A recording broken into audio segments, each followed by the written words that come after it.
it up, then run it back. Run it up, then run it back. Run it up, run it back. Run it up, then run it back. Oh, hello and happiest of Thursdays, ladies and gentlemen. Gentlemen, how are we doing on the West Coast today? I got to check every day. Good. Winds are good? Pretty much back to normal in my neck of the woods. Okay. So the wind, yeah. I didn't see anything out of the ordinary, so that's a good sign.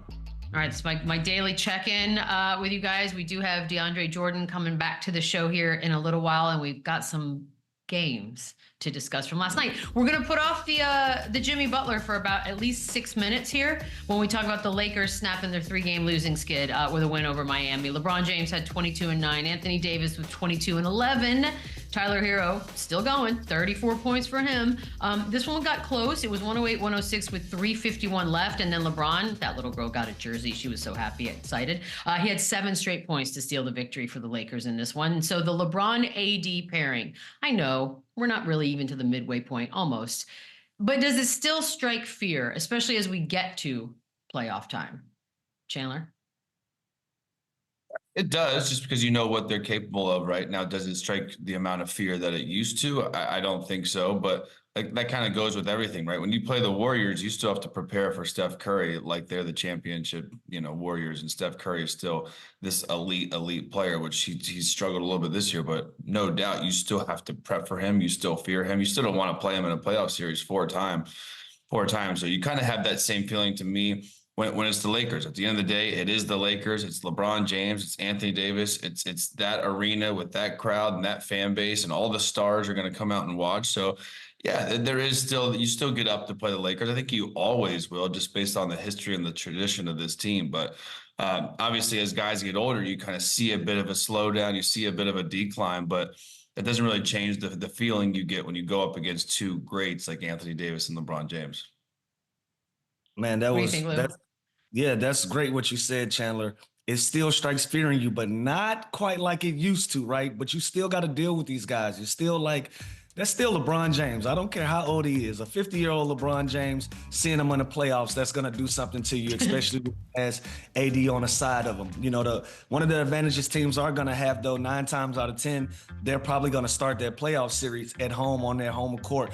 That's going to give them an advantage that they're going to need in order to be successful against a veteran group like this who are always catered to the playoffs. These type of guys, they have so much playoff experience. Once they get there, they're always going to be a scary out. But like Chandler just said, no matter what the seeding is, no matter how old these guys get, no matter all of the adversity that they go throughout the season, playoff time, a LeBron James-led team is going to put a little fear in your heart. Let's get to the Jimmy Butler part, because technically he could return tomorrow, but there's still so much going on behind the scenes. Chris Haynes reporting that the Heat now are considering changing the designation of the suspension he's currently serving from conduct detrimental to the team to refusing to provide services. What does that mean? Well, it could double the fine total for what he's doing right now, which I believe is at like 3-point-something million. So you could double that up. Lou, this war is getting interesting. It seems like Miami's not backing down anytime soon. Well, listen, I said it. He doesn't have a lot of leverage in this position, right? Like Pat Riley showed his cards already. He expects Jimmy Butler to be back in a Miami Heat uniform. He's standing still on that. As much as we're talking about trades and all of these things, Pat Riley is going to do what's best for the Miami Heat organization until he sees a trade scenario that benefits them more than where Jimmy Butler is going. He's not entertaining these conversations. And so until then, after your suspension, we're expecting you to be back in a Miami Heat uniform. And if you don't show up, you are effectively in breach of contract. That's what we're seeing from this. I've never experienced this before. I've never seen this from players. This is a ton of cash that Jimmy Butler is missing out on. I couldn't imagine being Jimmy Butler and sitting at home and standing firm on this feeling, on this idea that I'm okay to sit out until we figure something out, especially if the team is willing to double down on your fines. This is getting crazy. This is getting out of control. It's making my hands sweat thinking about it, losing all that cheap. So much money. Yeah, the only two situations I can think that are even close to being similar are the Kyrie Irving backs thing and the Ben Simmons, getting fined by his team all that money. Because for whatever reason. So I don't know. I don't know the details of what he's actually doing, right? But if this gets really ugly and he's not actually refusing to provide team services, is there like a scenario where there's a possible lawsuit from Jimmy's side to like to handle this because he's actually is available, and this is just another chess move by Pat Riley to kind of make his time in Miami, the rest of his time in Miami, a living hell. So I don't know. This is crazy. It just keeps getting uglier and uglier, and I don't think Pat Riley is gonna stand down. We clearly know what he's about. He's made his point. He has made this very clear. So this is just gonna come to an ugly ending here, and I don't know who's going to give in because Jimmy Butler seems to be holding strong, and Pat Riley obviously now trying to basically make his suspension and his paycheck even more severely cut. I've never seen anything quite like this, so I don't know if Jimmy Butler through this is just going to, okay, I'm going to play now. I don't even know if Pat Riley wants him to play on this team and just kind of, you know. It looks like he wants him to play, Chandler. Like, it looks like he wants him in uniform. Wouldn't that be even more of a distraction if you have a guy that's openly said, I don't want to be here, acting like he wants to be there for the rest of the season while you're kind of in the thick of things? But think about it. This is what we're dealing with. Jimmy Butler says, I want to be traded. I'm not having fun. The joy isn't there. That's it. That's your cause for not being in uniform. And Pat Riley's like, so what? So what? You're under contract. We paid you a ton of money to be in contract. I love to see players get their way and be in scenarios where the game can be joyful for them and where they can continue on their careers and be successful. But this particular scenario, this is an extraordinary circumstance that I've never seen, where a guy is willing to go 10 toes hand in hand with the team that he's playing for at the moment and saying, listen, I'm not happy here and I'm willing to sacrifice whatever's owed to me. I don't care. I want out. And on the flip side, the team is like, well, we're willing to take that money back if you're not willing to participate in team activities. I've never seen something like this for the circumstances. This is just a trade ass. Yeah, go ahead. And I honestly, I see both sides, right, Lou? Like if I'm Pat Riley and I'm the Heat, I'm like, dude, we pay you all this money. Like, just play basketball. Like how bad is it really? Like, and if I'm Jimmy Butler, I'm saying, okay, first of all, you're taking basketball away from me with a suspension. Now you're trying to take away my paycheck and even more money. Something's just got to give here. So I guess I'm saying business wise, I see both, but at the end of the day, it's like, Jimmy, how bad? He has no leverage. He just has no leverage. That's the problem. He really doesn't. He has zero leverage. And for that fact, it's going to go to Miami's Heat way, especially with how it's going now. Like, I don't see what the next chess move would be. Everything is playing out in the media. Jimmy Butler's team, they're putting out stories. The Miami Heat, they're putting out stories. It's not working in his favor. I don't know what the next chess move would be. I mean, the only power, doesn't it seem like the only power? Go ahead. Pat Riley and the Heat, they might win this battle with Jimmy Butler, but it just does concern me with future free agents, future players, seeing how this star is being treated. Like, and maybe it's his fault, maybe it's not his fault, but if I'm a player considering the Heat, I don't know if I want to go and deal with all this, you know, this situation that he's. Yeah, but if it turns out that it's a lot more of Jimmy just sort of throwing a tantrum because he just doesn't want to be there anymore. I mean, he has no power. His only power is to get out there and play nice. Like that's all he has left. Because I think it seems as though Pat Riley's like challenging him. Fine, you don't want to play, then we'll just keep taking money away. All he can do is go and play, which means the Heat win regardless. So he's really kind of in it. Chandler's point, they're gonna win this. They're gonna win this battle. There's no other way around it. Now that will affect you in the future, especially when you got an opportunity to go get one of these highly touted free agents that's kind of interested in Miami and got Miami on a short list of teams. What's going to make Miami special outside of picking one or two other teams that you have on a short list? And then you start to think back to these scenarios and what's going on. And this might be troublesome for the Miami Heat. So I'm with you on that, Chandler, but short term right now, you got it. and think about this. The 29 other teams in the NBA that are watching this all unfold, they have all the leverage in any trade deal that they're offering. So the more stories that come out, the more drama that unfolds here, they just keep losing value on actually acquiring something good for Jimmy Butler. So it's either you don't play him, he's pissed off, he walks this summer and you lose him for nothing. He plays nice, you play him, you get a little something for him within the trade deadline the next month. So like, you know, it's got to be one of those things. Or does Jimmy Butler just stay there and shut it down, and then does some team still take a risk on him this summer that he changed man and not going to do this again. So it's not good for anybody. It's not good for the situation, for the organization. It's not good for Jimmy's career individually. Like, Jimmy is a great player. We all know how tough, how great he is. At the end of the day, he's in his 30s and he's probably past his prime. So like our team this summer, even when he is a free agent, going to want to deal with this headache moving forward. And again, on the flip side, our future free agents, young stars, going to remember this situation when they look at Miami Heat in a free agent meeting and realize, I don't want to deal with that. So it's not good for anybody. I don't know, for 50 million, I could deal with a bunch. We're going to take a quick break.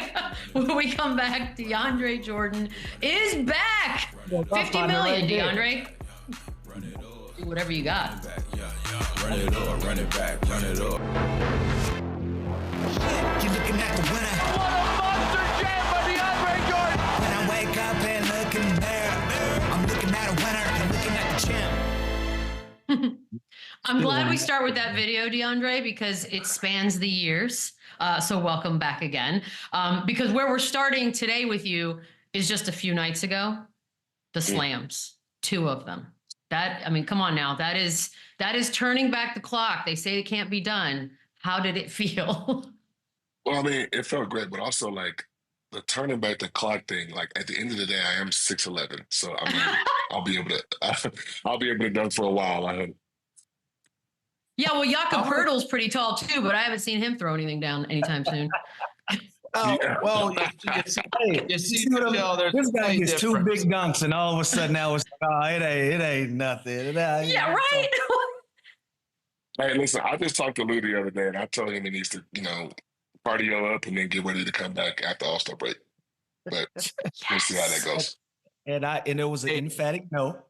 It really was. It was quick. I couldn't even get my sentence out. And he was like, "No, I'm not. I'm good. I'm fine. Thanks, though." Dang it, Lou. DJ, obviously people know about your historic dunks that you've had, but how many people after those kind of dunks hit you up, like old teammates, friends? Is it like still got it? Text message just flooding the phone or what? Well, Jeff Green texted me and was like, "Yo, get ready for a drug test." So that was pretty funny. No, but it was. I mean, always like playing in Dallas. I don't know why. There's obviously no history there. But I love playing. I love playing in Dallas. Playing back home in Texas is great. Family's there to support, and they're a really good team. So it was good to be able to get out there and play some minutes. Was there a little extra time in the cold tub after something like that, or is it just business as usual the next day? No, it's slow tip all the time. Cold tub, stretching, green tea, all that. I can attest to that. DJ stays in the cold tub. He lives in the cold tub. Big fella, the guy who assisted you on those 2 dunks was Russell Westbrook. I'm paying a little, which I got on a little honor to gift, for my little HTG, yeah. Yeah. I know he'll like that, but he's also in year 17. You ever think to yourself like, damn, I'm out here catching lobs from another 17-year vet while I'm a 17-year vet? Yeah, it is pretty crazy, man. It's wild to think about, especially like how many battles we've had on opposing teams throughout the course of our career. And we teamed up previously before this, and now we're doing the same thing. And it's pretty cool, man. If you would have asked me 16 years ago, do I think I would have played with Russell Westbrook, I would have been like, hell no. But it's an amazing opportunity, man. And just being able to see him night in and night out play as great as he's been playing at this stage of both of our careers, it's an amazing sight to see. It is super dope seeing you guys both do it. I'm telling you, it makes me sore just watching your highlights and watching you still do it at our age. But even watching the intro video we have you, do you have a favorite dunk of all time? Like, it's got to be the Brandon Knight one, right? Yeah, that's probably. I mean, I dunked on Lou one time in practice. Crazy. But I'm sure we probably can't pull up that footage. Yeah, that was nice. I let you dunk on me because I thought it'd be funny. Other than that, I'd have took you out. Oh, this is a true story. Oh, yeah. I mean, Lou has definitely put me on skates a couple times in practice. Well, not a couple, a lot. Trying to switch out and guard him. Even though I knew he was going left, I couldn't do anything about it. So that says a lot about Lou's game. Tough matchup, tough guard. Yeah. I'll probably come back if you guard me, DJ. I ain't gonna lie. That probably get me Listen, want me to come out and Early in my retire. career, I'm switching out on whoever. But now, if I'm switching, it's probably with like 5 seconds left on the clock. Look, we talk Maybe about less. we talk about guards that can go out and get a bucket, man. It was good to see Jamal Murray put up 45 against the Mavs on Tuesday. After the season that he's been having the ups and downs, trying to find his groove. How good was it to see him out there cooking, doing his thing? Man, it was great just to be able to see him go out there and be aggressive. Like you said, the season is a roller coaster. It's up and down. And obviously, we try not to pay attention to the outside noise, but I mean, it's loud. And obviously with everything that Jamal has done up until this point, him signing a big contract this summer, there's expectations for him to improve his game and be the player that he has been, and then also build on that. So he understands that. We understand that. We push for him to be aggressive every night, and that's exactly what he did. And if he does even half of that, with Big Fella being healthy and our other pieces around, then we'll get back on the track we want to get to. What's crazy too is that from the TV perspective, it was perfect because TNT was on. Shaq had the quote about he needs to get to work. It's as if it was scripted perfectly. Jamal heard it, went out there and crushed, and then he agreed with him. He said he's 100% right. So is it that simple? We just need Jamal Murray to just be that guy, and we're good. Yeah. I think we just need Jamal Murray to be Jamal Murray. Obviously, our lineups have changed. We've been injuries in and out, things like that. But I mean, Jamal is still Jamal. He's playing minutes with the first unit, with the second unit, and finding ways for him to be successful. And he really just took advantage of that the other night and kind of just forced Mo to like lead him in the game and not bring him back with that second unit. So I think that'll switch up on any given night. Somebody will have it going. Michael will have it going. NIKOLA will have it going. But I think whenever Jamal is aggressive, then the NBA script is great. By the way, he was asked last week, what's the difference between running the 2-man game with Jokic and you? Do you know what he said? I'm more of a pick and pop guy. NIKOLA's more of a short roll guy, I'm guessing. It was shorter than that. He said, when it's with DJ, I'm keeping it. You know what? That makes a lot of sense. I would keep the ball too if I was Jamal. Rude. DJ, you mentioned hopefully he gets blitzed now, so he has to pass it to me. Exactly. You mentioned what Russ is doing in his 17th year. He's been an absolute tear. He starts. You guys are 14-5, and now again, you just mentioned you guys keep tweaking the lineups, guys in and out. When you guys are fully healthy, he's got to continue to start, right? Just because the role you guys are on now, or is that something that just you wait and see what Malone does? Still, I want a minimum, so that's above my pay grade, and hopefully I'm not in the room whenever that conversation does come up. No, but I think that Russ has obviously been amazing for us, man, and I think you can't go wrong either way. With Russ starting, the energy's there, the defensive tenacity, our pace is great, and obviously with whoever, with CB, with AG in there, we know what they bring to the table. But I think at this point of our season, it's a great problem to have, having multiple guys that you can start. But regardless, I think that our lineups and team are so interchangeable that we'll be able to find different ways to be successful out there. I love the fact that he's still talking. That's half of why we love Russell Westbrook. And last week you're at the free throw line and he's basically telling Zubac you got to box him out. And then it completely works. Like he's just talking the entire time. That's a bittersweet moment for me because I'm like, damn, bro, let me focus on this damn free throw, but nope. It's all good. We got another point out of it, so it was good. That's all that matters. Should be an assist. It is. It should be. And the ball hit the rim like 9 times, and then I'm just kind of like, this is gonna go in, and then it doesn't. It's all right. It worked out. This, by the way, this next part is I'm excited for because Chandler and Lou, we spent a lot of last season just discussing the NBA NFL crossover or who could do what. And LeBron was on with the Kelsey brothers on their podcast and said that Russ would have been a great defender in the NFL. And we don't really get to talk about the defensive side of the NFL ever. Strong safety, free safety. Do you agree? He would have had what it takes? Well, when we run our zone, Russ is kind of like the roaming safety to get steals from inbounds, plays, and things like that. So I I agree with that. And Russ is a physical player, as we know. He crashes into everybody all the time. He's dunking on guys. So I think that the physicality part, he's not worried about. And he's as quick as they come and as fast as they come. And Russ obviously played football when he was a youngin'. So I think that he'd embrace that challenge. I think he'd be great. Where are you on this? Because Chandler, he's already kind of shaking his head. Like, there's just really strong feelings about if basketball players could go to football or football to basketball, who would have an easier time. And you're from Texas. Like, we sort of treat football there as a religion. How do you feel about that argument? Well, out of the 450, I think there's a small amount who can do both. Me, I'm cool. I don't want any. I mean, maybe like red zone, tight end, receiver. Yes. I'm cool with that, but that's probably about it. But I think it's probably a handful of guys who could maybe translate over to a different sport. My whole point, DJ, was for sure. There's more NBA players that could go to the NFL than NFL that could go to the NBA, and that's all. I think I agree with that, but I'm not saying 200 or even 100 of us could go over to play in the NFL. We've seen a lot of us get screened or get fouled, and it turns into a 3-minute episode. So I just, that's not what a lot of us want in my opinion. We're not trying to play outside at Lambeau, getting hit in the shin with a helmet. Like, the physicality part, yeah, they're different. Dear God. No, you get the cart has to come out and get me. I'm not walking back to the sideline and pick me up. Stretched off.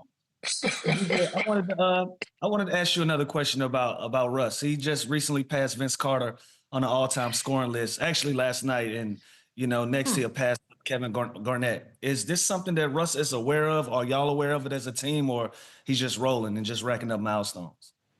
Yeah, I think at this point there's so many damn stats and analytics. It's kind of hard to keep up with all of them, especially like the huge milestones. But I mean, people let you know afterwards, because I think it's a thing where you don't want to jinx somebody's milestone. And you may hear the crowd cheering and you're looking around like, what's going on? It's like, oh, damn, I just broke this record. Like, that's kind of like how we found out or after the game. So it's, but I mean, there are some, obviously, like when one of them need one rebound or an assist to get another triple-double, like, we kind of got to be like, hey, like, you got a couple minutes left to get this done. But I think it's amazing to see Russ's longevity and how he's climbing up the ranks in a ton of different categories, and it just shows to his greatness. It's fun to watch all of this. The milestone conversation, Nikola Jokic passes Larry Bird. So he becomes the fastest guy to reach 15,000 points, 7,500 rebounds, 5,000 assists. Does he even care? I think a part of him does care, but I think he cares more so about playing the game the right way and winning games and trying to compete for more championships. Is he aware? Like, how is he aware of when something like that happens? Who's telling him, or who's telling anybody? Or are people really just sort of that in tune with what's about to happen? Well, you can kind of, Nikola just plays the game the right way. So by halftime, he has like 15, 7, and 6, so it's kind of like, hey, he's going to get a triple-double. And there are times where he needs another assist, and we're like, yo, one more. And he's like, it'll happen. So it's kind of like when you're that good of a player and the ball's in your hands a ton and you play the right way, great things happen. And he's very nonchalant about it, but I know that he cares a little bit.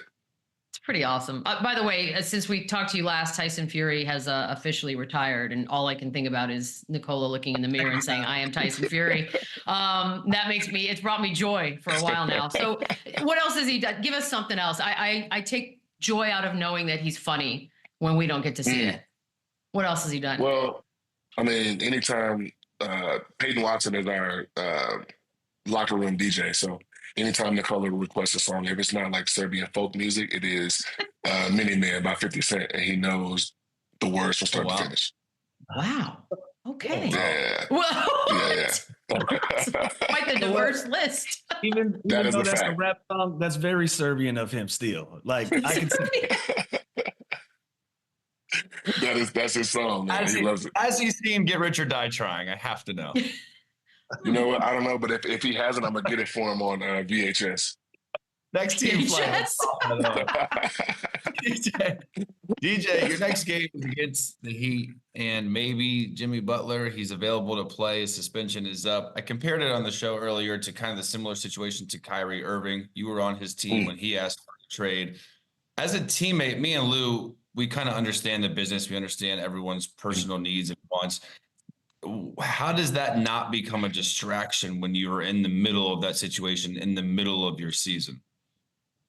I think it is a tough situation. Obviously, you want what's best for your teammate and for the players because you guys go through so much. And a lot of times when situations happen like that, the guys in the locker room know that, hey, like, I want what's best for my teammate. He's telling me things that the media may not know or things that he's unhappy with that people are saying that are untrue or whatever. But I think you can kind of separate those two from the disagreements that the players are having with management versus the things that are happening in the locker room. But regardless, I think that whatever players say, it is somewhat of a distraction because you don't know if this person is going to be in the lineup, out of the lineup. So it kind of sometimes throws the wrench in what we're doing. We'll see how that plays out. Yeah. And obviously you guys are both from Houston. You played on the Olympic team together. You've had some banter back and forth on social media before. Have you had any dialogue with him or any advice during the situation or just kind of letting it play out? No, I kind of let that play out. You obviously wish somebody like that the best because, you want them to be happy with their situation and not have their joy taken away from something that we've loved for, damn near our whole lives. So, you want him to be happy, but you kind of want the situation to be over for both sides. DJ, speaking of Jimmy, a report came out that the Heat had a counting error that left Jimmy without a paycheck for 10 days over the summer. Would you be mad if this happened to you? Or a fair question is, would you even know? There it is. I hope that my financial people would know. I hope that. But I'll be pissed. Like I gotta travel. I got private school to pay for. I got a lot of golf to play in the summertime. So I will be pissed if my paycheck didn't come in. But that's something that we should know. Absolutely. The financial people definitely should know. They definitely know. They too was supposed to be somebody on the phone. Oh, I'm sorry. Mm-hmm. They want. What? Hey, I get it. May have been some slow moments at the bank, but the next morning that needs to be in there by 10 a.m. Maybe the first landed on a Sunday or something. It's okay. Yeah. So, but Monday by lunch, it needs to be in there. Yeah. DJ, my last thing for you is earlier this week, we were talking about all-time greats. Obviously, we've debated MJ, LeBron. Everyone has their different opinion. I think that the argument is different eras, so it's kind of silly, but it's fun. I personally said I would take Kevin Durant over Kobe Bryant. I think he's a better basketball player. Career-wise, no. Talent-wise, yes. Get my back. Get your back. Man. That is tough, Chandler. But that's you know what? I think that anytime you have like Kobe's mindset and tenacity and just kill instinct for the game is unmatched. I think we can all agree on that. However, when you have somebody who's listed at 6'10", doing the same things that Kobe is doing respectively, I think that is a conversation to have. Like, I think KD is super duper skilled, man. But at the end of the day, and Kobe is awesome. He's great. KD is 7 feet tall doing those things. So when you say listed at 16, does that mean he's actually shorter than 6'10" or taller than 6'10"? I think he's taller than 6'10", or 6'10", he's listed at 6'9". But that's impossible. It's impossible. Chandler, that was kind of helping you out. I mean, you're not going to get full help on this one, just so you know. But I like that you're asking. The argument started, DJ, was top 3 of all time, and they said Kobe's top 3, and I said he can't be top 3 of all time. There's so many greats back in the day that would be ranked ahead of him. And then I got a little loose, and I said I would take Kevin Durant ahead of him. I respect the fact that you took a notch off, Chandler, because I know your social media has been buzzing because mine has been buzzing for you. I'm glad you took a notch off. Listen, there's a different argument. Better player, better career. I think Kevin Durant's a better player. I think Kobe Bryant had a better career. It's that. There you Who are the go. other two, Chair? MJ and Bron. And I think Shaq is 3 of all time. Most people would say Kareem or Wilt or Bill, one of these, Bird, Magic. Most of those guys, I think it's Shaq. But Depends again, on your age too. The argument is generational. Yeah. Shit, It's Tim tough. Duncan, Jokic, Steph. There's current players that you might rank ahead of Kobe. So who knows? God, this could go on forever. I did not want to have this conversation in 15 years. Sorry. No, Sorry about and we that. will, and you can look forward to Yeah, that this or is- not. We'll see DeAndre Jordan next Thursday to find Yeah, out. pretty good. DJ, we appreciate the time. We'll talk soon. Thank Always. you. All right, guys. Thank y'all. We'll come Later. back. Kat took some heat last night for just an outfit. Honestly, we'll talk about it next. Run it back, yeah. Run it up, run it back. All right, we had a game last night, New York and Philly. The Knicks with a win here. No Embiid, no Cat. Jalen Brunson leads the team with, well, it's a 125-119 overtime. Maxey had 7 of the game's final 9 points. That's how we got to overtime. Brunson had 8 of the Knicks' 16 in OT, finished with 38. Josh Hart, 10, 17, 12. It's basically a triple-double nightly, you know, if you're into prop bets.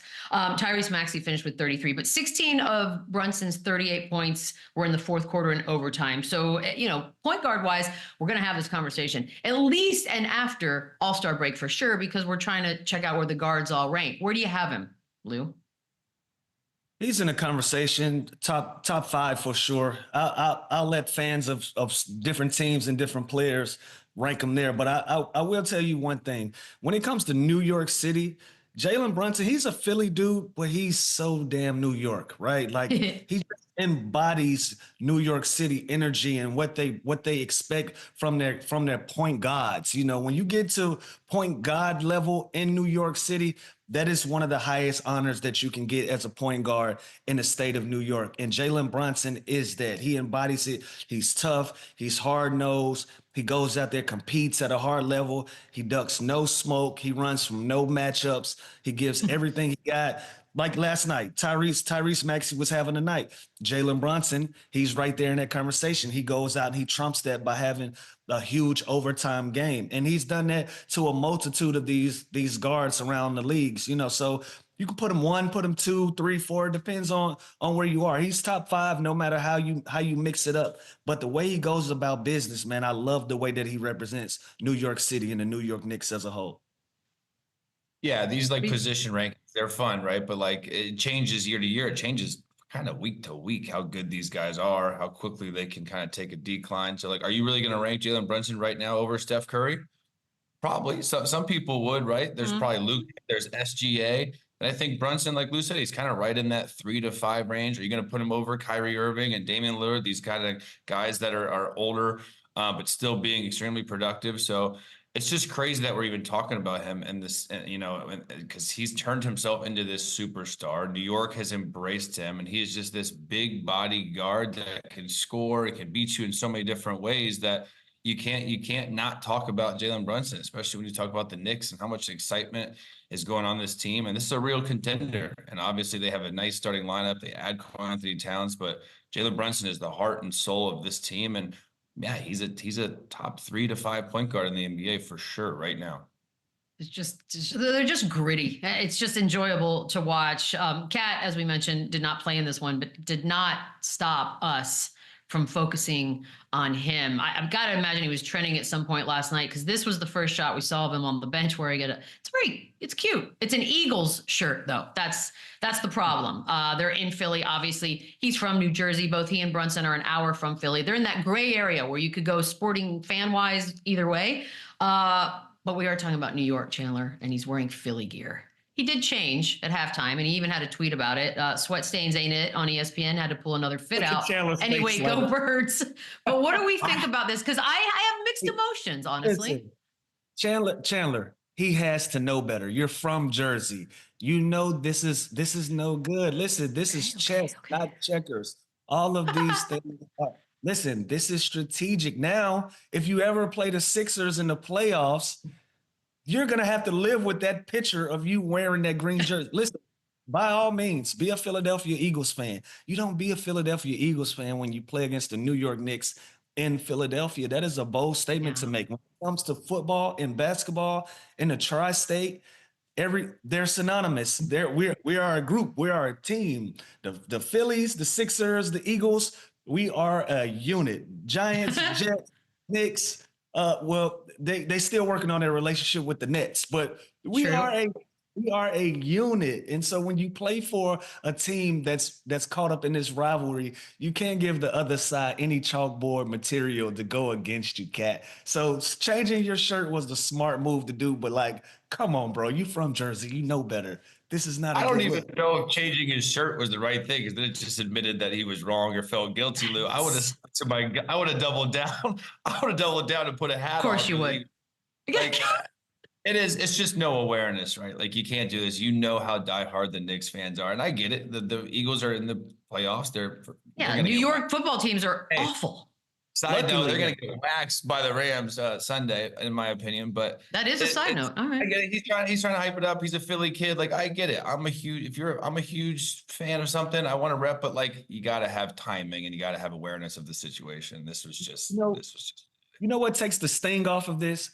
Imagine if the New York Giants were in a playoff hunt right now with the That's what's taking the sting off of this. If they had a team that were active in this playoffs right now, this would be on Good Morning America. Oh yeah, it helps them a lot that they're not. Even they're if lousy.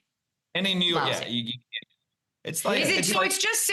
Do you think he checked social media, or do you think someone in the organization? He's not playing. That's why he sent the tweet out. He knew it was bad. Okay. He knew it was bad. It's just like this. The World Series this year was Dodgers, Yankees, right? If you're a Dodger fan and you're on the Knicks, you can't wear a Dodger hat like on the bench just during the season. Bench. You can't. But you can in your because there's a lot, Josh Hart's a big Commanders fan. They have like an ongoing thing about that during these playoffs and whatnot. It's just timing. He just couldn't, and because they were in Philly. The timing and scenario. That was it. That was it. Just zero awareness. And it was so green. Like, it was the brightest green I've ever seen. Like, as soon as I turned the TV on, I was like, what? And the fact that he had just another Knicks one just on the shelf ready to go means he knew that I'm possibly going to have to change. It's so green. It's the greenest. I gotta do some digging. This had to be a bet gone wrong. No way he had First of all, who has two outfits in the back? I don't know. Never heard of that. Never heard of that. He had a wardrobe change, and so he knew this could go sideways quick. If you do have two outfits in the back, it's usually like, I'm going to wear something kind of formal, a little dressy. After the game, I'm putting on a sweatsuit. You don't have two colors. Yeah, it's basically the same shirt, two cities. Yeah, nobody does that. This is great. It's hilarious. It was noticeable right away. Tyrese Maxey, by the way, it's so fun to watch. He's averaging a little over 30 and just under 8 assists in his last 5 games without Joel Embiid. And we've sort of talked a lot about the Sixers, whether they will even be in a position to make the playoffs this year. Does Maxey have what it takes, Lou, to try to get them at least to the point where they can make the playoffs? Talent-wise, he's doing everything that he can, right? He's playing at a high level. Unfortunately, how the league is going, and especially the Eastern Conference, a lot of these teams that he's going to have to play against are at least two-headed monsters, if not 3. You know what I mean? Like those days of just one guy wheeling you to a bunch of wins in the NBA, those are long gone. A lot of these teams have tandems. They got duos, and some of them, if they're really good, they got trios, and they might have a 6-man of the year coming off the bench. You have to have a fully loaded team to just be able to compete in today's NBA. And I don't see one guy being able to push a team over the hump, dealing with so many of those different type of teams night in and night out. But again, look at his numbers: 30 and damn near 8 over the last 5. He's doing everything he can, even though he has Paul George out on the floor with him. But just one guy trying to do that on his own in this day and age in the NBA can't happen. What I can't wait to see is, with this team built fully healthy with that big 3, does he take a back seat? Does he continue to play like he's the number 1 guy? They paid him like a number 1 guy. Obviously, you have guys that are older, MVP and Joel Embiid. Paul George has had the hell of a career. So I look forward to kind of seeing this 3-headed monster together fully healthy. What version of Tyrese Maxey do we get? I hope it's the aggressive, explosive, high-octane offense one that gets paid a lot of money to be the number 1 guy. Obviously, a different game is going to call for a different situation, that's the luxury of having a big three, right? It could be anybody's night, any given night. But I just want the progression and the you know, how far he's come to now as a player has been extremely, extremely impressive. So I don't want him to take a backseat. I want him to keep going like he's the number one pick when they are fully loaded. Because he's when that they are good. fully loaded. That is a sentence I keep hearing that I have lost belief in. Grizzlies Spurs. Grizzlies won this one. Yeah, we could show you all the fun little moments here. John Morant finished 21 and 12. Desmond Bane had 21 points. Stephon Castle had 26 points, blah, blah, blah. Because the moment that everyone's talking about, and rightfully so, is the dunk that did not count. And it is definitely immediately in the category of greatest dunks that did not count. Look, my butt left the couch. That's how great this dunk was. And I knew it didn't count, and it still was amazing. How about this, Michelle? Watch Jaren Jackson's reaction after the dunk that didn't count. He still celebrated. The bench, look at him. The bench knew it didn't count, but they realized how cool this was. And by the way, this is a poster for the rest of his life, that 6 months, a year, 3 years, no one's going to remember that it didn't count. So this is this is awesome. This is why people love to watch John Morant play and to pay high top dollar to see him play. This is sheer entertainment. And did Wemby not hear the whistle or what because no, you know what I think? I think Wemby's a professional. And he just sort of finished it out instead of like, you know, stopping or grabbing it, whatever. Watch Jaren Jackson. Look, he heard the whistle. He knows it didn't count. He doesn't care. He's still celebrating. I mean, there were people in the stands that were like, oh my, we knew it didn't count. Didn't change it. Did not change it. I tell you what, John Morant said that he's done dunking. Starting today, if you never dunk a basketball again, I don't care. It doesn't get any better than this. You got it. That's the one. That's fine. That's it. Good Lord. It's amazing to watch. There is a Chris Paul moment, guys, we can look at as well. Get past the dunk for a second, heads up play. He grabs Wemby's arms to tie up Zach Edey. It's kind of hilarious to me, but he's just always alert, Lou. Like, that's it. That's pretty smart. That's pretty smart. That's good. That's good. But look, he's trying to tell him 2 or 3 different times, like, grab the ball so I won't have to jump with him. No, this is a heads up play. Look, and it goes their way. They get something good out of it. Look, check him out. So he goes. Yeah, at this point, you gotta fire it up. But that's a heads up play. That's who Chris Paul is. That's what he brings to the table for this team. And I wouldn't have thought of that. Honestly, that probably would have never crossed my mind. That was a dope heads up play. Even while it happened, I thought he was doing it because maybe he had foul trouble or something, and he was telling. It was one of the smartest plays I think I've ever seen. Like that was so fast. That was insane. And this is just what Chris Paul does. But yeah, I've never seen this. Was brilliant. Yeah, it was the fastest thinking on the spot, probably seen in quite some time, if ever. So yeah, Memphis wins that one, but it's the dunk in that moment that sort of has got everyone talking today. We got another game. Warriors T-Wolves. All right, Warriors, you're back to 500. They win this one by a point. Steph Curry, 31-8. Wiggins with 24. Ant and Dante, 28 points apiece. After this one, Steph said, all the Twitter fingers who got deals we need to make can kind of shut up a little bit. Let us figure this thing out. I mean, Lou, I'm sure he has said things along these lines. I don't remember them, though. Are you a little surprised that Curry said this? I'm not surprised. I think it's just due, right? Like, you're talking about a guy that's used to being in a championship contending position, right? And along with him on that ride is their fan base and Golden State Warriors fans, you know? And so we've gotten into this culture of somebody creates a narrative, everybody follows it, and everybody's probably just blowing his Twitter up or everything. Because he's going into these press conferences and have to ask questions of things that are being born on social media. You understand what I'm saying? And so with that, he's probably just frustrated and dealing with it. And again, they're frustrated as a basketball team. They're trying to find out ways to compete, ways to find ways to win basketball games, and what groups of guys are going to do that.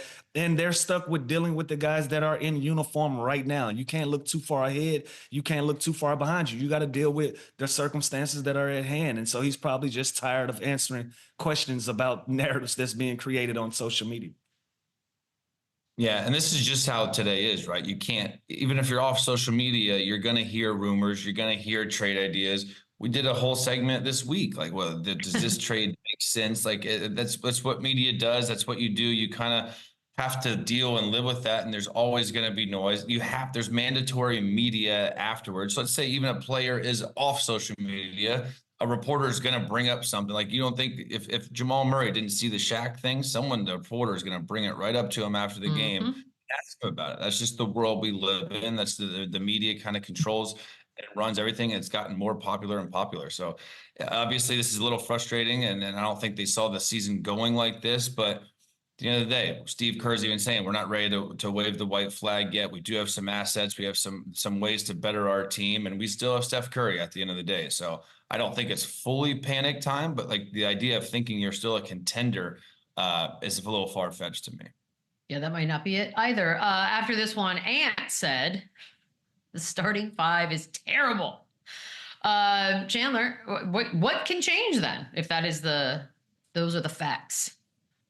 The only difference is Julius Randle in the starting five other than Karl Anthony Towns. So I don't love this comment because really it's always been kind of Conley and Edwards and McDaniels and Rudy and Karl Anthony Towns, right? Now they've obviously thrown in Dante DiVincenzo. They've kind of tweaked some lineups with Naz Reid sometimes, but you don't really want to say this with all the negativity around this team, with all the kind of setbacks, with all the kind of slow start. Julius Randle is kind of the common theme and the common scapegoat here. So obviously as the best player on the team, the franchise player, you can voice your opinion. You can kind of lead in certain ways. But if I'm Julius Randle, I don't love this comment because I'm really the only change to the starting lineup. And we're struggling. And obviously he's frustrated. The team's frustrated. The city's frustrated. So yeah, does Finch maybe need to adjust and tweak the lineup some and kind of find rotations that work better and that can space the floor more for Ant? Yeah, sure. But I don't love this from Ant because you never want to kind of call out someone's starting position. Oh, it's just beginning. It's going to continue. We're going to take a quick break. When we come back, a little prop party, wrap things up here on Run It Back. Run it back, run it up, run it back. A quick prop party. Chandler, kick it off. Tonight, I like the Cavs money line. I like Donovan Mitchell over 21.5. He's going to try and go at SGA all over Cleveland. All right, Lou. I like the OKC money line. I like them on this one, and I like Jalen Williams over in points. 26 to be specific. Of course, we got to be specific. I just stick with my Mobley prop every time until it fails. Over points, over rebounds. Boom! See you tomorrow. Enjoy the game.